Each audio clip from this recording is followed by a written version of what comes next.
Sometimes you don't need all your data, you need just the right rows. Maybe it's every record that matches a condition, or you want to pull out your top 5, top 10, or top n performers. Or maybe you just want a few rows completely at random. Excel has 3 powerful functions to make each of these happen. Let's see what they are, which function should you use when, and how to make them work for you. We have this sales data with us, and this data is in an Excel table called tsales. Let's look at our first use case, where we want to extract data based on a condition. Let's say we want to display the data only for the region north. When you have a clearly defined condition, then you can use the filter function.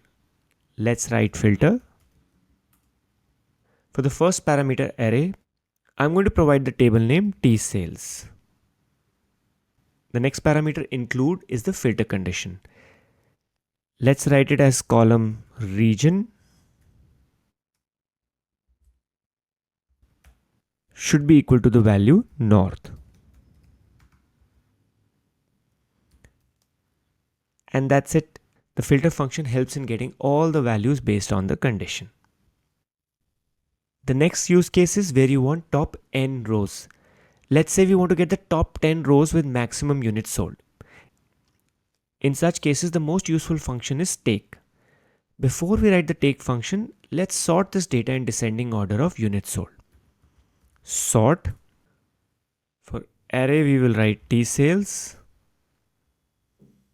The sort index will be 4 as the units sold is in the 4th column. And the sort order will be -1 for descending. Now our data is in a descending order. Let's take the top 10 rows from this data. I will write take just before the sort function. The first parameter for the take function is array, for which we can use the output of the sort function. And the next parameter is for the number of rows we require. Here we will provide 10 and we get the top 10 rows.